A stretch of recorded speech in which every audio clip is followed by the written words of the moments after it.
전세가 빠지는데 왜 아파트는 안 떨어질까? 중년들이 묻습니다. 어제 저녁 동네 카페에서였습니다. 60줄에 접어든 한 남성분이 커피를 앞에 두고 한숨을 쉬고 계셨습니다. 무슨 일이냐고 여쭤보니 이렇게 말씀하셨습니다. 선생님, 도대체 이해가 안 됩니다. 뉴스에서는 전세가 빠진다고 난리인데 정작 제 아파트 값은 떨어지지 않습니다. 아니, 오히려 조금씩 오르고 있어요. 그분의 눈빛에는 혼란이 가득했습니다. 30년 넘게 부동산을 지켜봐온 분이었습니다. 그런데 지금 벌어지는 일은 경험으로는 설명이 안 된다는 것입니다. 전세가 빠지면 집값도 떨어지는 게 당연한 이치였는데 이번엔 다르다는 것입니다. 혹시 여러분도 같은 의문을 품고 계신가요? 주변에서는 전세 구하기 어렵다고 아우성인데 정작 내 집값은 버티고 있습니다. 어떤 곳은 오히려 올랐습니다. 도대체 왜 이런 일이 벌어지는 걸까요?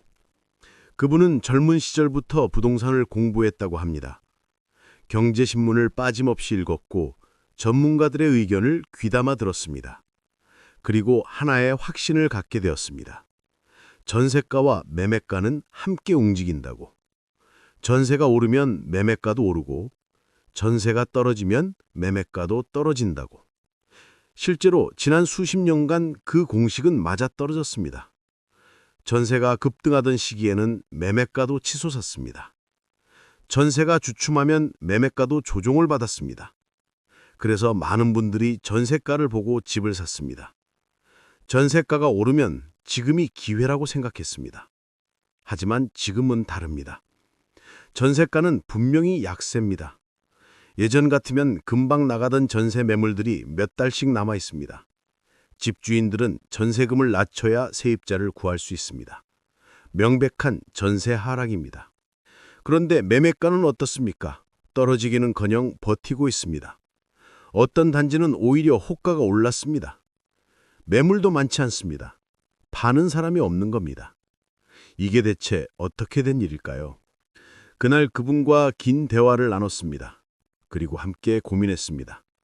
왜 이런 현상이 벌어지는지, 무엇이 달라진 건지.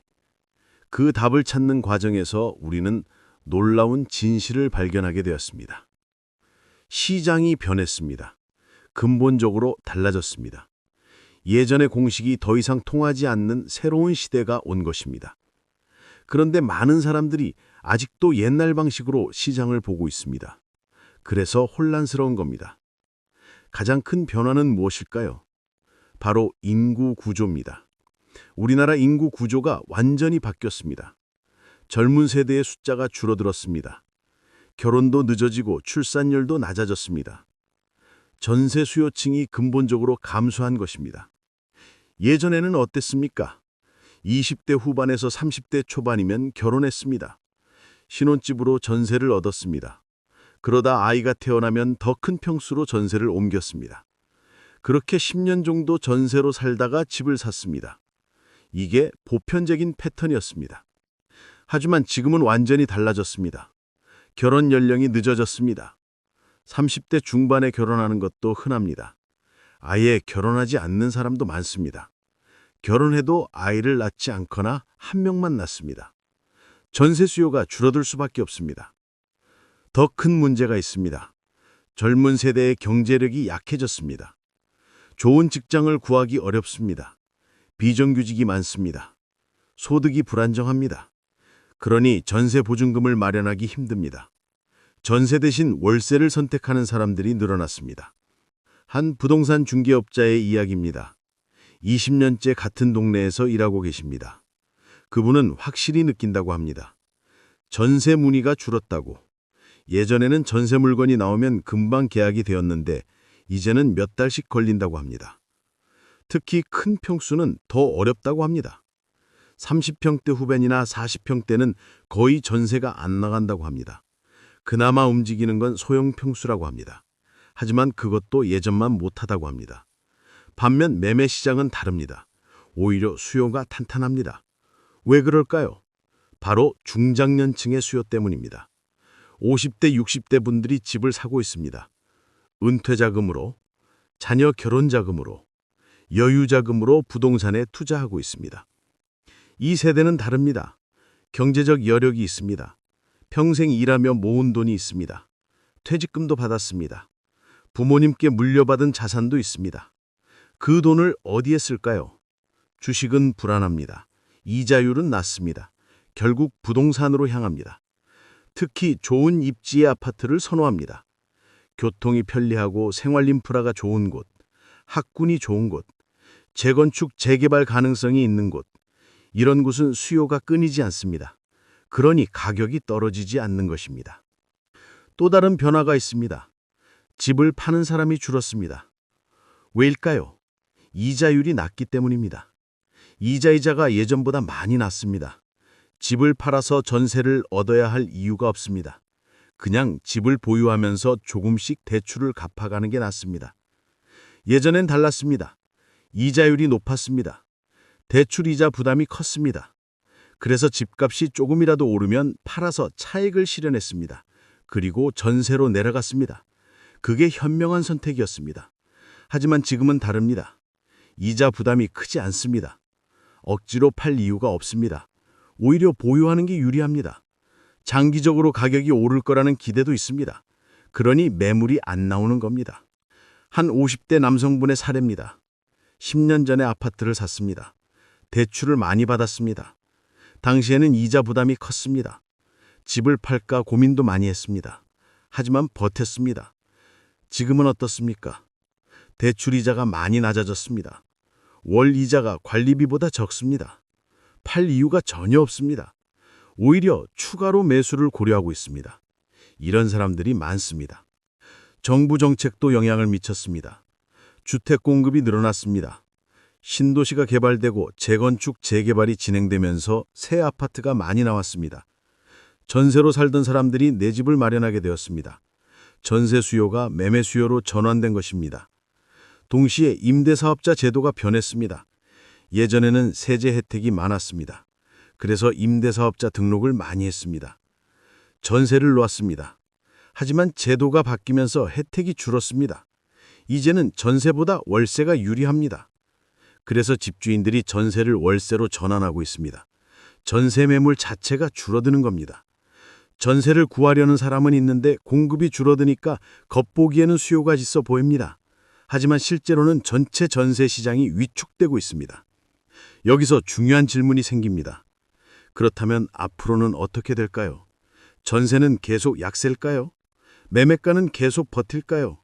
아니면 언젠가는 무너질까요? 정답을 말하기는 어렵습니다.